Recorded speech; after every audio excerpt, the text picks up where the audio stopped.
Ito po si Jom News LX stroller.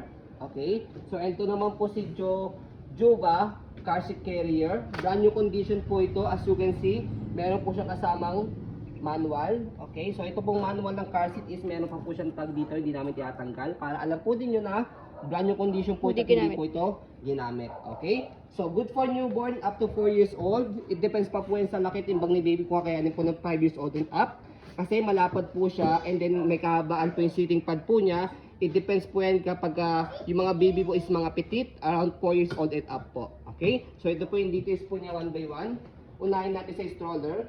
Ayan po yung canopy niya, color gray. Okay? Extension canopy po ito. Pwede nyo ipasok sa loob pag di nyo gagamitin. Ito po yung peekaboo niya. Okay? So wala pong issue po dyan sa lahat ng stroller, pati yung car seats po natin.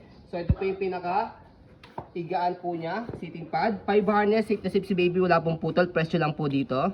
Ayan. Okay.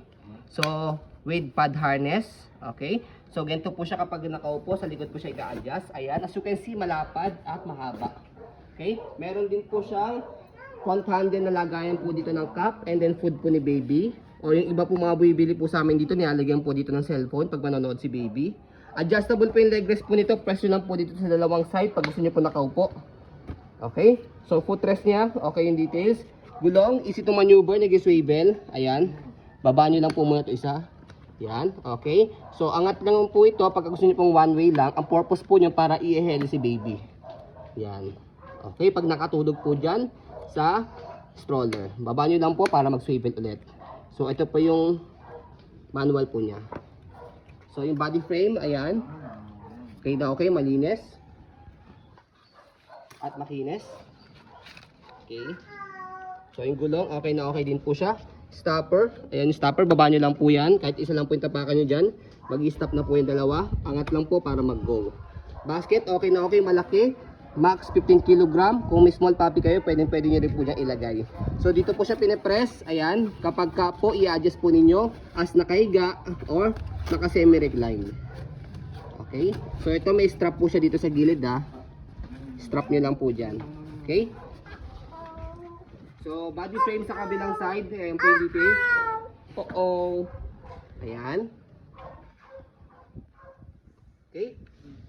So, regarding naman po sa handle po niya, ang kagandahan po dito, sa handle po niya, meron pa siyang extra lagayan po ng cup, saka food or cellphone po na nagtutulak. Okay? So, regarding naman po sa car seat natin, so, dual function po ito, car seat, carrier, and then pwede rin po siya actually manual rocker. Carrier, hawak nyo po ito. Okay? So, yan. So, as you can see, manual, meron. So, harness, kompleto. Ayan. Walang issue. Walang damage. Ayan. So, okay yung canopy niya. Okay. So, dito po siya pinapress. So, ito po yung function po niya kapag ilalagay po sa car seat. Okay. Sa car, sorry, para may idea po kayo. So, press nyo po ito pag ilalagay po sa stroller. Okay. So, madali lang po siya. So, make it sure na nakahiga po si stroller. Tapos, press nyo lang po ito para bumuka po yan. Ito yung bubuka. Tapos, kailangan mag-hook siya dito. Okay? Press. Tapos, shoot nyo lang siya. Yan. Mag-automatic lock yan. Buhatin natin. Ayan. Hindi siya tatanggal. So, ganyan po yung design po niya kapag ka nakaset po siya. Ayan. So, kahit hindi nyo nagamitin yung isang canopy, okay lang po siya. Okay? So, yan. So, kapag naman po, tatanggalin yung car seat, press nyo lang po ulit yun. Tapos, angat lang. Hello! Sama ka sa video, baby. So, kapag ka-finold po yung stroller, compact po yung folding po niya, make it sure na nakaupo po dapat yung seating pad niya, and then itong leg rest niya, nakababa po dapat. Okay? So, sa handle, make it sure na slide nyo po ito, and then press. Kasi kapag di nyo slide ito, nakalock siya. Slide, press, tapos paharap. Okay? Tapos meron siyang lock sa gilid. Yan. Can stand alone itong stroller na to.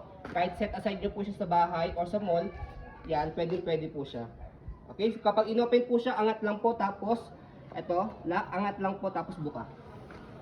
So, ayun, ganoon lang po siya kadali. Okay?